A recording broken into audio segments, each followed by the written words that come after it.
Mundalo, you were saying something. No, it is simply because you see the reason why you will always be given such reasons by any political faction is because selling sense is the most difficult thing. Selling sense is very complicated. That's why the only thing that the politician who is interested in perpetuating something will, one, run to your emotional side. And I've told you, as human beings, we are inherently negative. So when you fail to do a real NDC and then you just do some drama, the next thing you do is then you look for the quickest emotional thing that can be able to manipulate people. And that's why you'll be able to ride on to say, let us go to this because our people. And there's one line that you'll always hear from all opposition politicians. Our people and the Gen Z died on the street. It is the one-liner that is so good to awaken emotions. And whereas I always say that government should never be excused for the death of anybody, I always also argue that the people must be careful not to make election decisions on such issues for one reason. Since our independence, even the reason why we got away the white man is because our people had died. Okay? And then we brought self-governance. And then the next time we again had an election that changed regime in Kenya and brought Moi Kibaki, the biggest campaign platform was what? That Moi had done what? The biggest thing that arose emotions was still about Moi and the regime, and people had disappeared and people had died. When that was able to happen again, one of the fundamental things that this government, when on the campaign trail, used to say is what? That we will not go back to the days when people disappeared in Rivayala, when the people died on the street, when Baby Pendo died.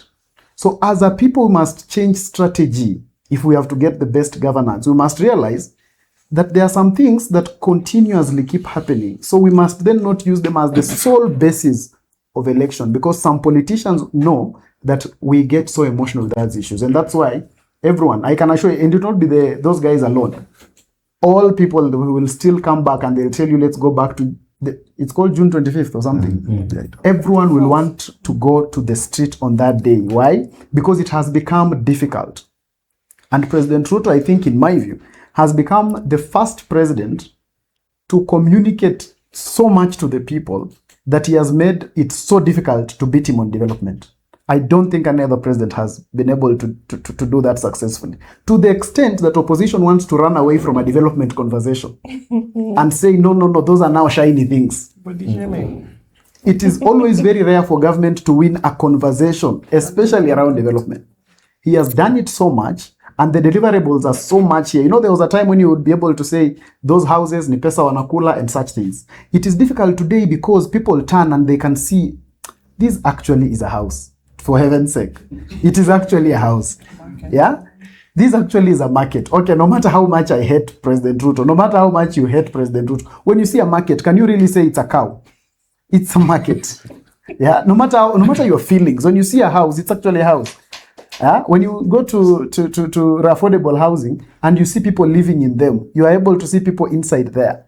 You can't change and say they have been imported from somewhere. They are real people. They are real Kenyans. When this gentleman is talking about, he was there and he saw people getting into the Talanta Stadium because they work there.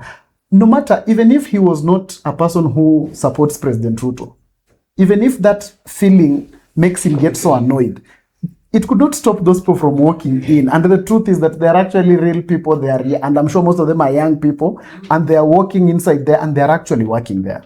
Now, it has become so difficult for opposition to actually wield this conversation around an agenda. And that's why they have found the next thing is to tell you is, one, they have said they are shiny things. Now they want us to have a conversation about dictatorship. Okay? And two, they have now also found another thing to tell you. They have told you, it is their job, we should not be thanking them. That's the next thing. That's something you've kept hearing. That let them not tell us to thank them. After all, we elected them to do that. Because they are struggling to come up with a narrative that can really work on your emotions properly. And I don't know, I pity them because it's not going to be a very, very easy job.